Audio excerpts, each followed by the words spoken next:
and hello, and welcome to episode 57 of Going Over. I, of course, am Fred Slow. Alongside me, For Sale, the Samoan Nightmare, the Polynesian Prince, one Saleh Taylor, and we are sitting in the middle of the Duke City Championship Wrestling ring. How freaking incredible is this, Saleh? It feels like home. It feels so good, and it feels so right. Yeah, we're excited to be here. We're doing a late night Friday night. We are the night before the Bosque Blizzard, which is Saturday night, December the 28th. Tickets available at dccwtickets.com. We talk about this regularly. I own Duke City Championship Wrestling.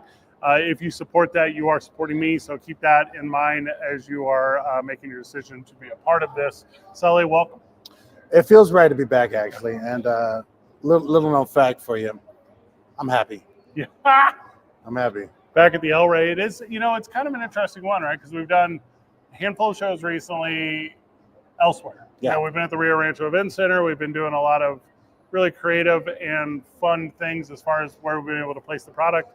But the historic El Rey Theater is home. It's home to Duke City Championship Wrestling, and we're sitting here mid-ring. We got, obviously, the backdrop behind us. And the excitement for tomorrow night is palpable in the building. There's an event going on tonight upstairs in the mezzanine.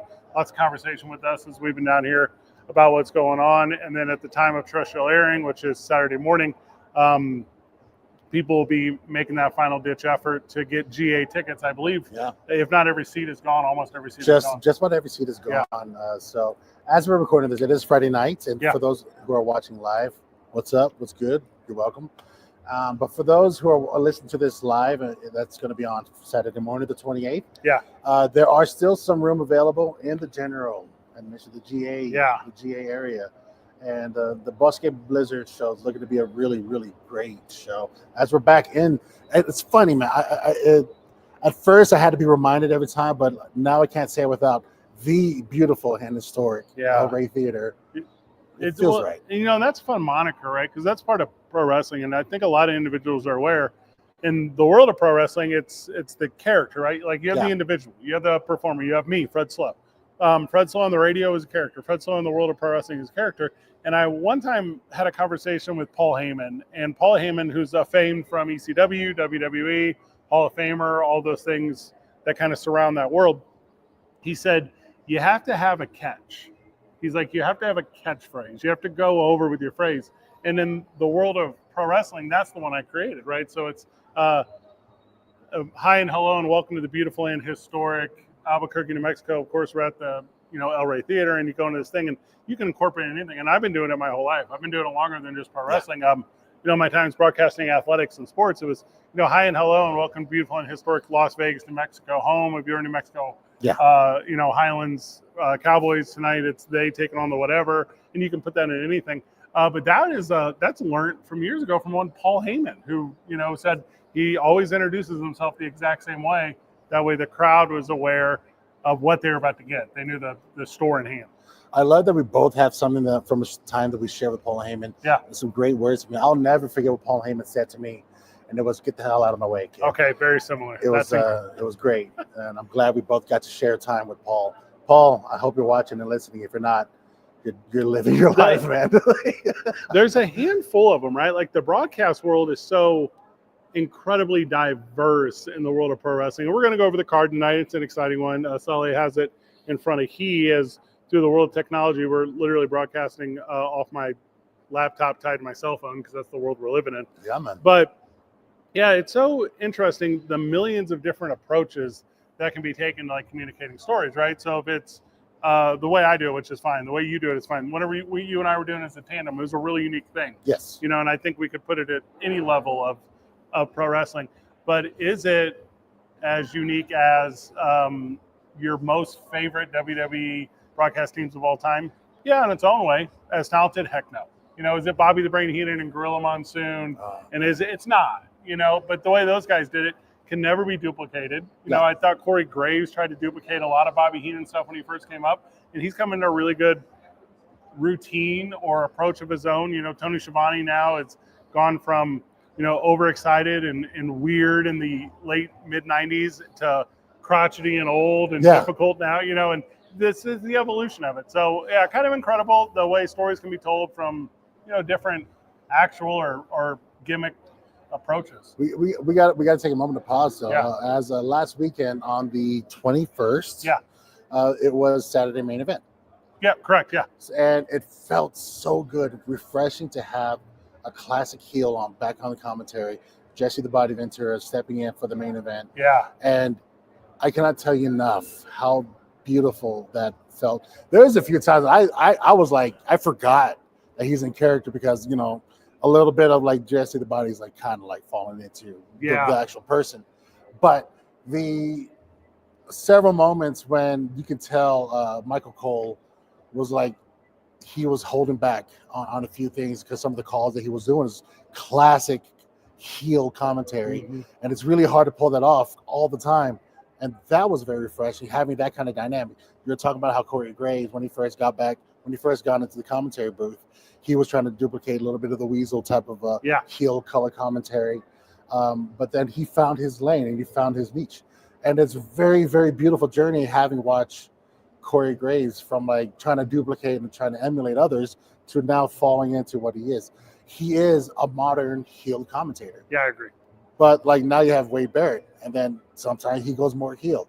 That's one of the things I love to listen for. I love to watch for, and it's a great thing to see. We try to give a bit of that when you and I were working the booth. Yeah, well, and, you know, you've worked in television a long time. I worked in entertainment a long time. You know, you have to have the audience perspective, and then you have to have exposition, right? You have to have the narrative of the story. And as you're trying to communicate those things, and pro wrestling is a really good example, but we can give this to any really good broadcast duo. We could take this exact same approach and apply it to Colin Jost and Michael Che.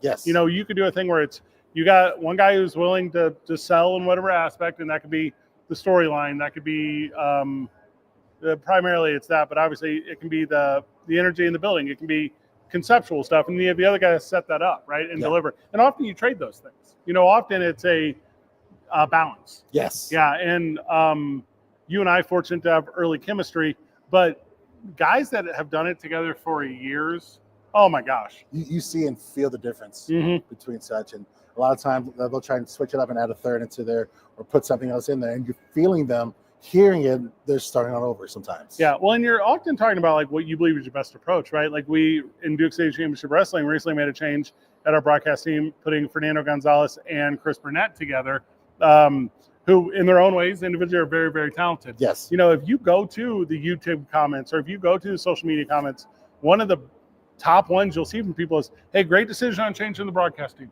You know, it's like, hey, this is far more my style of broadcasting. And that's the thing, right? It's just about the different flavors of what this is. And those guys are my flavor too. So they're so good. Yeah, it's not a prime example of what's different.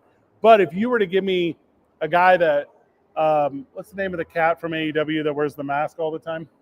Oh, yeah. I know what you're talking about. Okay, so knows the name of every move. He knows everything about everyone. Like, and somebody in the live chat's going to be blowing us up about this. Oh, man. But it's been a long day. I was on the tip of my tongue.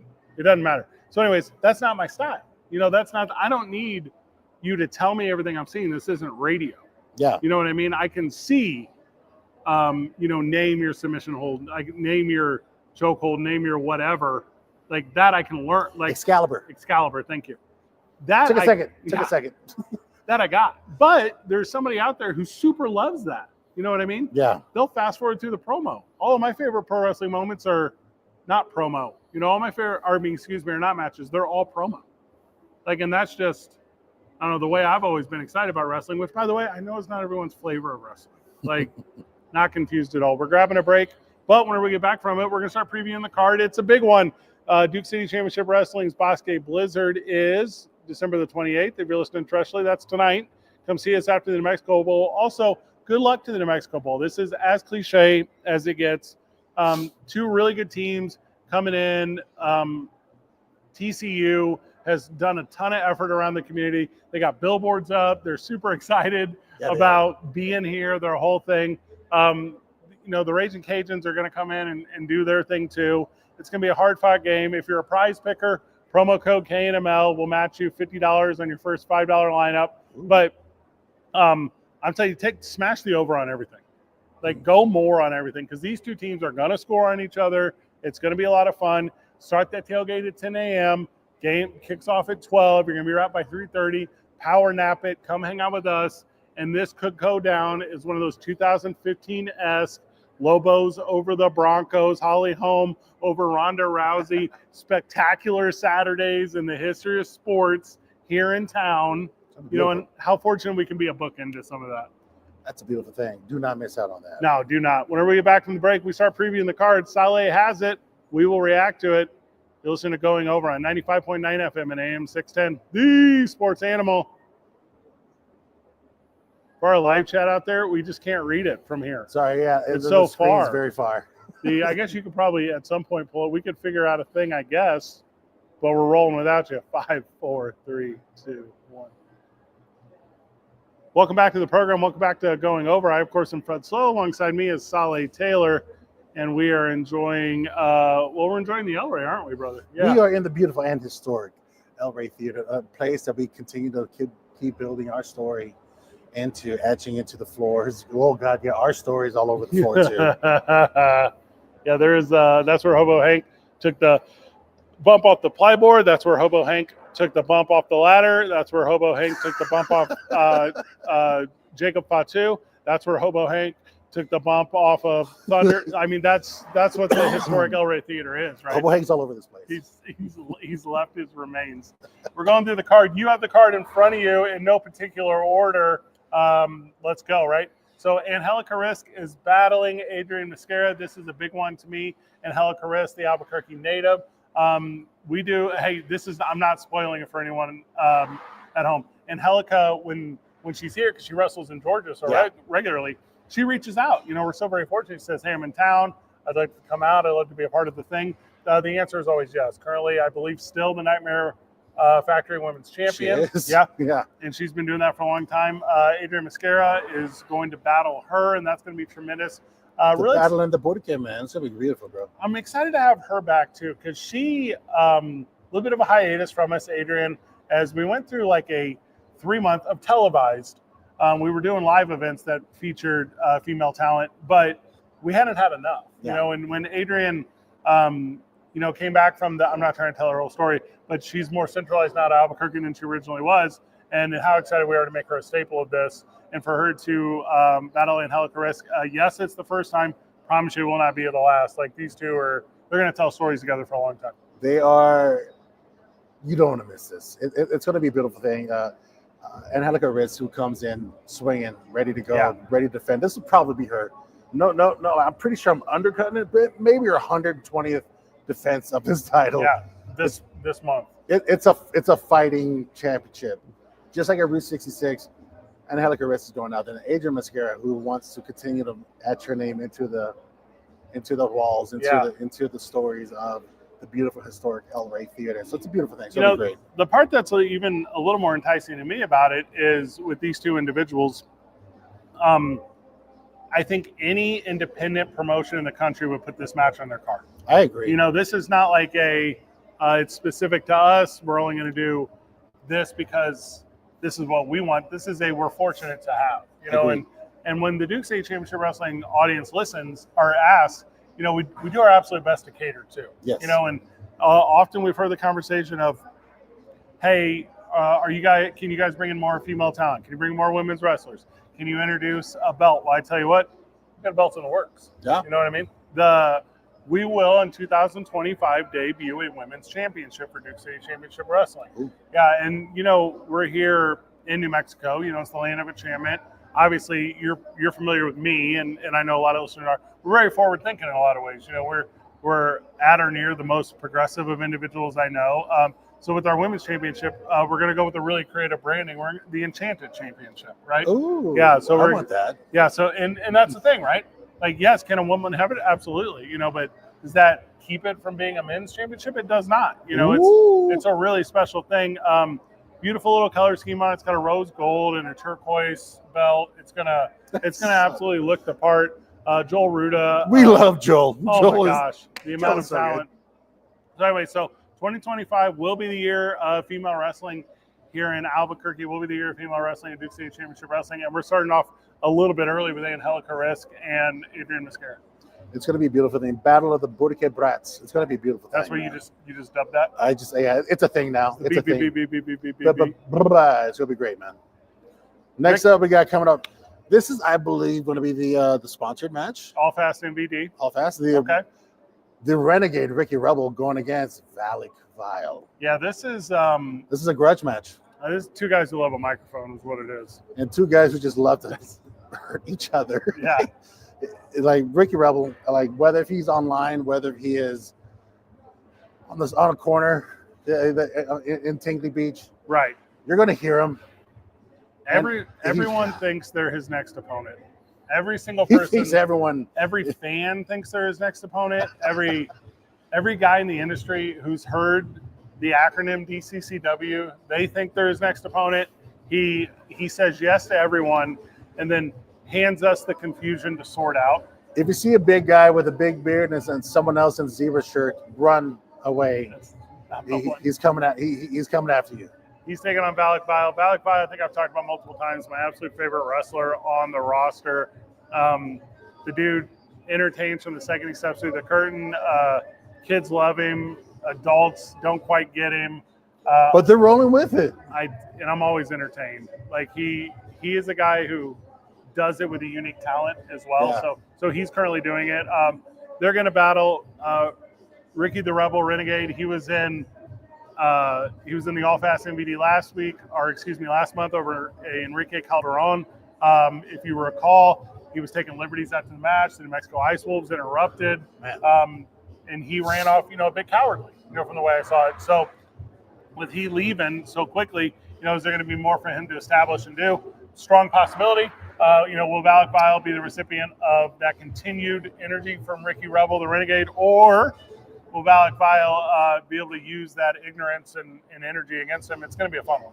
If there's a loophole, Ricky the Rebel, the Renegade Rebel will fight it, and I'm kind of proud of that. Valak Vile's got a tall order ahead of him, so that's gonna be a good match. It's a grudge match. They don't like each other. He's definitely got the magic show. That's 100% what he's got, and I don't know if the Renegade's ready for it.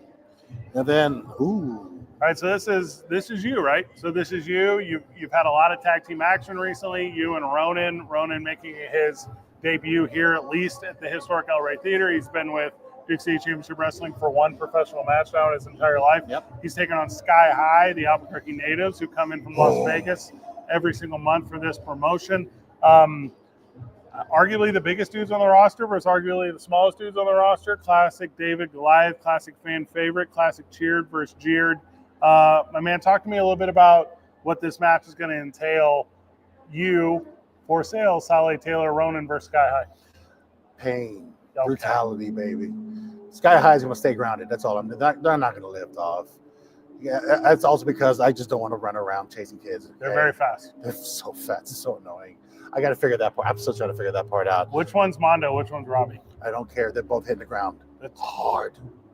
It's going to be great. I can't wait. I can't wait for y'all to share this moment with me as I share brutality with y'all. The one I'm very expecting is you to come out and do the airplane move. You to come out and put both arms, like you're like a biplane, you know what I'm talking about, and just do the around the ring. Anything's possible. Anything's possible because they stay grounded. They're not lifting off. Do you have any more flying analogies? Is there any more? Grounded. Yeah, grounded again.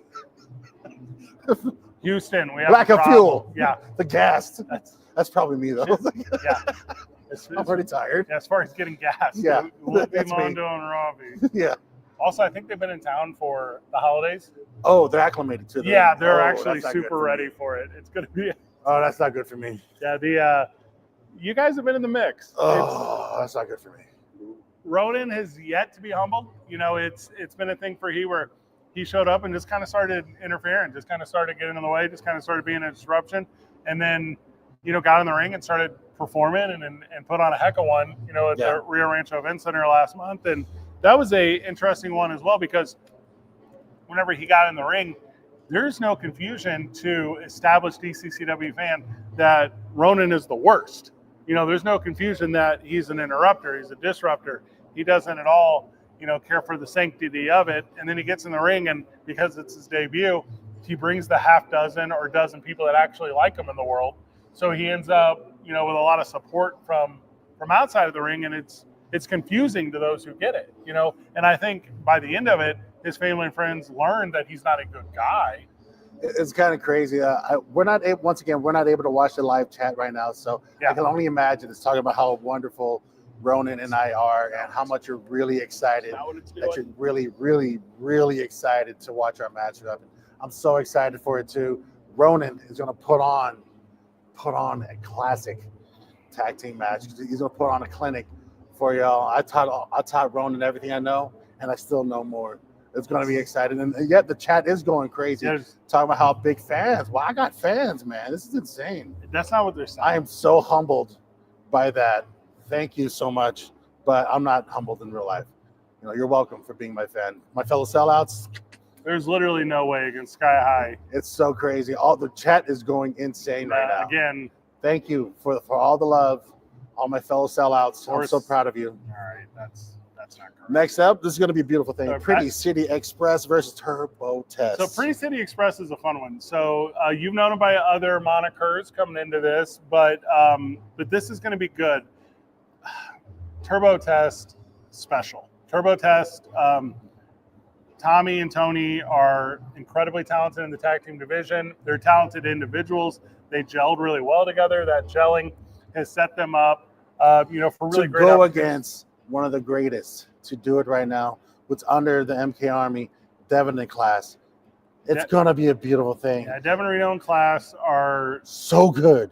They're so great. The chat's going crazy again.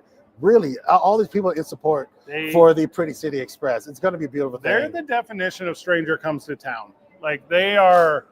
And take over the town. Disrupt is for sure one. The Pretty City Express moniker, which is what they're now carrying, is a good one. It's smart, right? Like because they're from Phoenix. That's a big city. When you start naming them, that's in the Houston, Chicago kind of metropolis, right? One of those big cities people just know. Correct. And, Express is what? It's that action verb. It's that idea that they're constantly moving, and what are they moving? Are they moving the ring? Yeah. Are they moving the industry forward? That one's a yeah, too. Yeah. And they're here against two of, well, in my opinion, outside of Hobo Hank, the two best Albuquerque-based wrestlers in the city. I could say this for all four of these guys getting ready to work in this match. They are TV ready. They are next level ready. Yeah. They are big time ready. So for those of us who are here, you're not going to miss out. You're not going to not enjoy yourself. For those who won't be here, you're going to miss out. This is a match that you'll need to experience. Pretty City Express is going to put on a clinic. They're going to make it look easy. You're making a good point with the TV ready stuff. There's multiple tools to this thing, right? Like what can you do in the ring? That's number one. If you can't do it in the ring, you don't even ask the other questions. Number two, what can you do in the microphone? Well, they all can. All four of them can handle that. Yeah. Number three, how's your look? They look the part. All four of them look the part. Like every single one of them. I'll be honest with you. If I see Turbo Test walking down an alleyway, I'm walking the other way. Correct. If I see Pretty City Express walking down an alleyway, I'm going to beat up the alleyway. It's okay. Just to save the alleyway. How dare the alleyway make them dirty? How dare they? And then you move forward, right? There's another great aspect of it is, how can you tell a story? Can you tell it from the advantageous position? Can you tell it from, a descending position? Do you have that talent? And then, lastly, it's kind of everything that surrounds it. Like, are you of quality? And that's what, all four of these guys are. They're four guys that are the business. And don't be surprised if there's not a special twist for this one Saturday night at the historic El Rey Theater. If you were excited about any of these four wrestlers, be it the team of Turbo Test, which is Tommy Two Scoops, Turbo Tony, or the team Pretty City Express, which is Devin Reno and Class. It's a beautiful thing, baby. Yeah, get here early. Do not miss the start of the show because I promise you there's going to be immediate action with and it's going to be an incredibly good and incredibly diverse. It's going to be a beautiful thing, baby. One more before we go to the break. Yeah. We're talking about the importance of the women's division. We're talking about the city of Albuquerque and its rich heritage of female fighters, talking specifically about Holly Holm. There's a lineage here that needs to continually be celebrated. And I think many people are aware the cat's out of the bag. Duke City Championship Wrestling and the National Wrestling Alliance, they're one and the same. We're working together constantly. The idea is it's a share of talent, it's a share of resources, and it's the idea that we can tell we tell stories across all these time zones of the country, and we're doing that by bringing NWA talent back in, and that's Natalia Markova. We're so very excited about this. Every person's crush is coming back. Yeah, she is unique. Obviously Russian, there's something exotic about that, but she wrestles a little different. She wrestles a little more aggressively. Very. Yeah, You will know her, man. Even when there's not an opponent in the ring, you really feel like she's battling and winning your attention, and she's going to come out and she's going to have Zamaya, and Zamaya's coming over from Speed of a tattoo grabber, man. Yeah, 100%, and that's why she's part of our organization. I originally found her. I didn't find her. She wasn't discovered by me. I originally crossed her path at Phase 1 Pro Wrestling. Mm-hmm. So she was wrestling with Phase 1 Pro Wrestling here in Albuquerque, which I think we've talked about on this program many times because we talk about a lot of pro wrestling, but they do the quarterly shows. Yes. So whenever I met her, I was like, hey, first of all, you have a ton of talent here, like tremendous look. You look like if a child got a hold of a marker and abused their troll doll, I was like, you're like a special thing. And then the troll grew into a real large person and just would want to hurt everyone. Yes. And it's a beautiful thing. I'm so proud of Zamaya. So as we started bringing her in, it was, she comes in a ballet role and she's helping in a lot of ways. And then it was about, finding talent that not only was at her level, but would help elevate her level as well. And that's Natalia Markova. So for these two individuals to be able to battle in front of what looks to be a sold out house here at the El Rey, which is awesome. We thank you for that. To watch they be able to interact with each other in a way to where they're battling for, a prominent role here is awesome. And then watch this one extend into 2025 too, as we extend the women's division, because the amount of talent in those two, and then the match they're going to put together is a do not miss Duke City Championship Wrestling versus NWA. Just an incredibly smart one. Yeah, baby. You don't want to miss this. It's everyone's crush versus everyone's nightmare, and it's a beautiful thing because you don't know what's going to come out on top, and I love that. Whenever we get back from the break, we continue down the rest of the card, previewing the Bosque Blizzard, which is tomorrow night at the historic El Rey Theater. Time of recording, time of airing terrestrially on 95.9 FM and AM 610, the sports animal. That is tonight following the New Mexico Bowl. So have a ton of fun at the New Mexico Bowl. Go out there. My friend Jeff Symbieta runs it. It's a great event. There's a handful of spectacles in this city. The Balloon Fiesta, the State Fair, the New Mexico Bowl. I mean, it is at or near the thing we do best is spectacles. So if you get the chance, go out there, enjoy that today, and then make your way over to the historic El Rey Theater, hang out with us, little pro wrestling, wrap up the year, and then we're going to do our big announcement in the next segment about our following January show, which we're incredibly excited about as well. For Silent Lake Taylor from my friend Souls, we'll be right back. You're listening to Going Over on 95.9 FM and AM 610, the sports animal. Chat's going crazy for me, man. Thank you guys. Every single thing's about me in a positive manner. Thank you. You guys are making me want to learn how to read. We got to go to 42, so we got 14 minutes. So in time. Okay. Welcome back to the program. Welcome back to Going Over. I, of course, am Fred Slow. Alongside me is Saleh Taylor. And we are talking to you about the world of pro wrestling. And we're doing it from the middle of the Duke City Championship Wrestling ring. We're doing it from the historic El Rey Theater. Thank you to everyone who's tuned in for our live stream and is kind of taking it in. The calm before the storm, my friend. Well said. Well said. Yeah. As we're kicking off as it's airing on Saturday, the 28th, the Bosque Blizzard, there's going to be another brawl. It's going to be a night full of brawls, baby.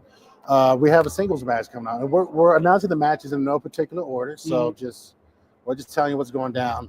I'm really excited about this. Bounty Hunter, who's got a great look, who's got a great presence, great moves. Obviously, NWA performer, has worked all over the country. He's been in the industry for 20-something years. He's going up to an equally seasoned vet. Manny Lemons. Yeah, this is a neat one. Woo. If you saw Bounty Hunter last month, took on Chuy Martinez, and it was a real fight. It was a really good. It was a fight. A bunch of talent in the ring that night, and then after that match where Chuy, proved to be successful, Bounty Hunter went to the social media and he said, hey, I think I'm done playing by the rules.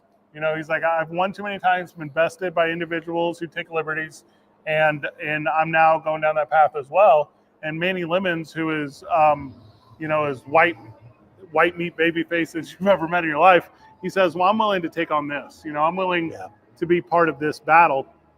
So he's answering the call. So these two individuals, they're going to fight at the Bosque Blizzard. It's going to be very good. I think victorious in this is going to be a strong indicator of who's going to have opportunity at what? That Route 66 title, or perhaps that DCCW title after this, because these are guys who can absolutely perform with anyone. Anyone. And they're going to show you tomorrow here. So, or tonight at the time of the terrestrial broadcasting. So yeah, get ready for Bounty Hunter and Manny Lemons. To pick a victor, I would almost lean the way of Bounty Hunter, because, you know, guys that kind of find a new edge, you know, they get excited about doing things. But, you know, the way the crowd gets behind Manny Lemons, and very much I would be surprised if he didn't ride that momentum and well. It's almost a 50-50 call. It might be, actually, you're right. Both of these two will have to pick out something beyond their usual. So it's gonna be a close one. I'm excited to see how this unfolds. Yeah, I've been in the ring with Manny Lemons. That dude hurts every time he works with you. You know, talk about that for a little bit, because that's a good point. You have been in the ring with Manny Lemons, right? Yeah. And Manny Lemons, in the industry, his name doesn't have to be introduced. No. You know, he WWE and AEW, and all the time he puts in Salt Lake, because he's got a really good promotion out there too. You know, he's a guy who's got devotion. That's the word. And he's a guy who does it. You know, and we're fortunate to have Heat. You know, we're fortunate to have Heat come in and perform. And, you know, guys that you're currently on your ascension. You know, guys that are building in the industry. He's not afraid to make the effort with and work with and help. You know, so walk through a little bit what it is like to work with a veteran like him. One of the coolest things that when I was studying him up, I like to watch tape of people that I'm getting ready to walk in the ring with. And I realized he's worked with every single one of my cousins.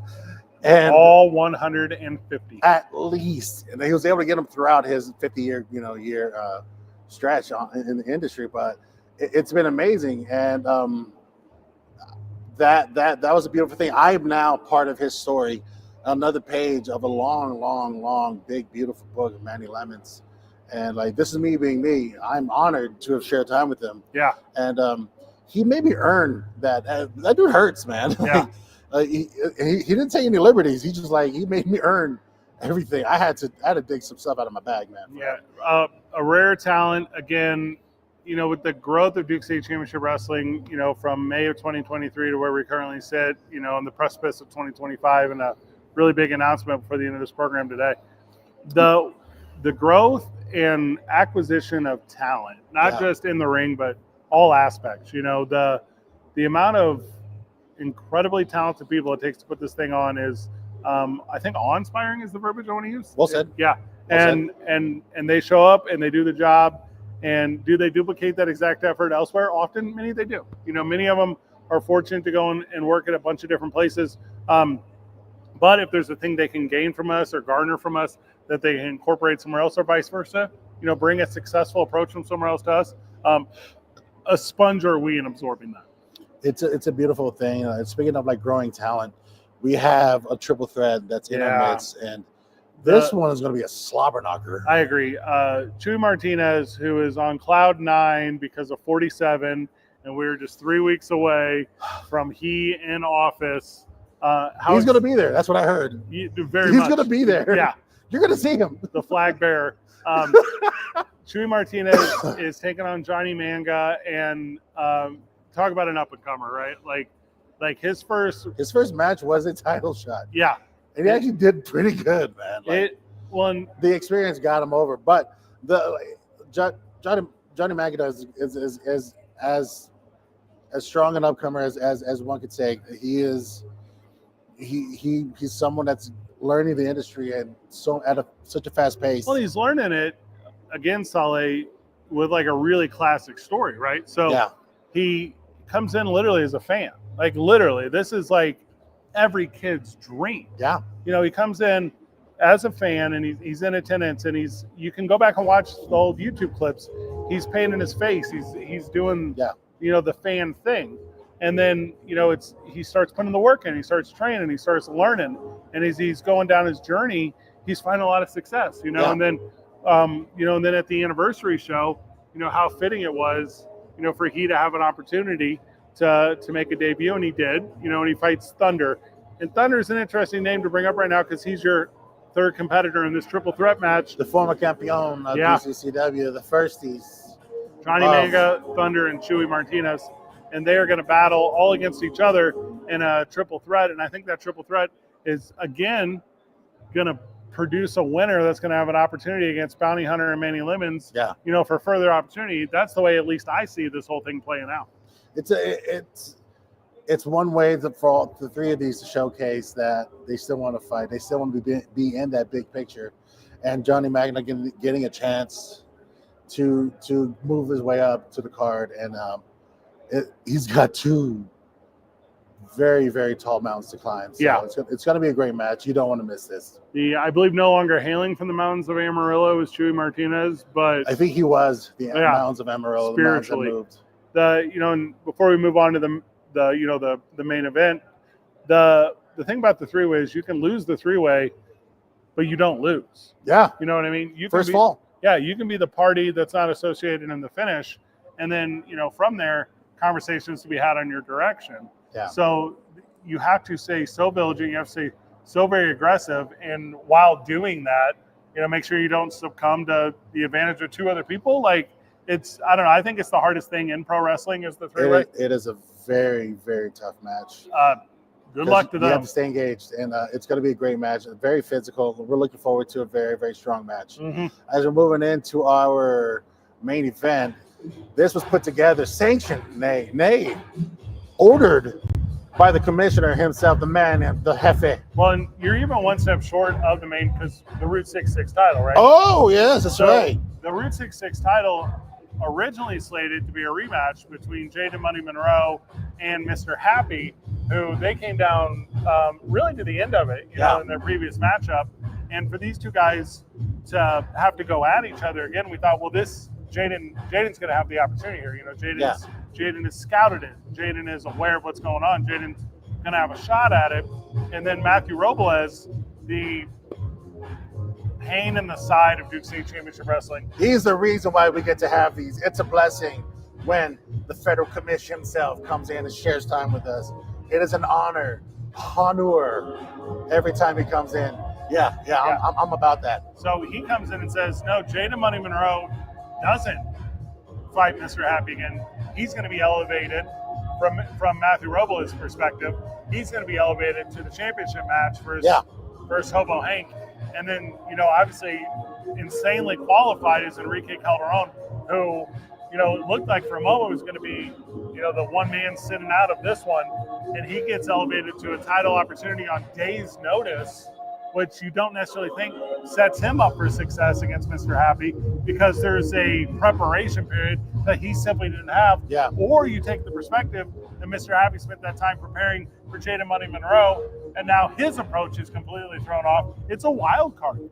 It is a wild card, but it's also what the federal commission said himself. He had spoken. So let it be written, so let it be done. Yeah. That's how it is in DCCW, baby. Enrique Calderon versus Mr. Happy for the Route 66 title. That's going to be an absolute barn burner. I think the crowd is going to struggle with it a little bit, right? Yeah. Because the crowd is such a big fan of, both of these guys. So they're going to go out there and go at it as authentically as two wrestlers can. And the better technician's going to come out on top. And the real winner is going to be the audience. It's going to be the crowd in attendance. And then you got Jaden Money Monroe. Yeah. Doing the bidding of the federal commission himself, proving himself a spot in the MK Army, going for the title against Hobo Hank. It's going to be a great match. It's going to be a beautiful thing. And I'm grateful and blessed that the federal commission himself, Mr. Matthew Robles, made it so. It's a beautiful thing. Hobo Hank and Jaden Money Monroe. Jaden Money Monroe's first title shot here in Duke City Championship. First championship title shot, obviously. For the heavyweight, yes, sir. Yeah, he battled for the Route 66. Hobo Hank, I think was as surprised as anyone, and I don't necessarily know who Hobo Hank was eyeing beforehand, but I'm going to tell you this: whenever Matthew Robles stepped in, Hobo Hank he didn't flinch. He wasn't afraid of the opportunity, Yeah. So he took it. That's the main event. Jaden Money Monroe versus Hobo Hank. These two guys are just going to fight to the very end, not just of the show, but of their capacity. Yeah. You know, and if Hobo Hank's victorious, it'll be another title defense for him. And if Jaden Money Monroe is able to take that, it might be the upset of 2024. And this is a beautiful way that we could end the year for him. And it's going to be a great thing. And we have some good opportunities to talk about something new and something better as it's closing out this year, going to the next show. We got a huge announcement, and that's January the 17th, Friday the 17th at Comic-Con. That's correct. Duke City Championship Wrestling is going to Comic-Con. We have access to the Kiva Theater, where we will, of course, open at 7, show is at 8 o'clock, entertain the masses of Comic-Con immediately following their closing, and we're incredibly excited about it. A big thank you to everyone at Albuquerque Comic-Con. Albuquerque Comic-Con is it's the premier one, right? It's like there's other attempts. They're not it. Albuquerque Comic-Con's the show. To my understanding, over 100 vendor booths. To my understanding, a ton of celebrity guests. Lots of panels. I will be associated with some of those. Come and see me there. But Duke City Championship Wrestling has partnered with Albuquerque Comic-Con, and how incredibly fun it's going to be for the pro wrestling community. And the best part, Sally, $10 tickets. That's right. If you want to attend pro wrestling at Comic-Con, it's only going to cost you $10. And I don't know where you find that value, not just for the individual, but for a family these days and age. It's going to be a beautiful thing. This is one of the shows that we're doing for the family, and it's going to be in town. I know that whenever we went to Rio Rancho Event Center, it's been a push for the family shows, and it's harder to come out to the El Rey. But this is a great time to get the family out. Yeah, the house can sit about 3,000. Let's pack this house out, guys. You want you there. You don't want to miss the show. Bunch of big announcements, bunch of fun announcements as well. Make sure you're following on social media at Duke City Championship Wrestling. Keep in mind, if you support Duke City Championship Wrestling, you're supporting me. I am in the ownership group, so thank you for your time and consideration. Sally, give us your final words before we let this one go. The Burke Blizzard, baby. It's going to be a beautiful thing. I'm working. Your boy's going to put in that good work. We're going to want to miss me do my thing. Everyone else. Oh, the chat is going crazy again for me. You're welcome, guys. I know. My people didn't know I was going to be back in town. We moved some things around in the schedule, and here I am. So you're welcome. The chat is going insane for me. You're welcome. For Sally Taylor, for myself, Fred Slow, inside the Duke City Championship Wrestling ring. Good job, everyone. Keep breathing. Good job, brother. That's great. Great job, everyone. Hit the chat real quick. And the chat going crazy for me. There's a ton of people in here. So, oh my gosh, I can't scroll to the bottom of it. Yeah, lots of fun feedback. Gabe's always saying positive things. The Renegade Ricky Rebel sucks, so that's a noted one. Duke City Warriors, who I talked to just the other day, they're excited about coming out soon. Yeah, a lot going on here. All right, thanks everyone. Appreciate you.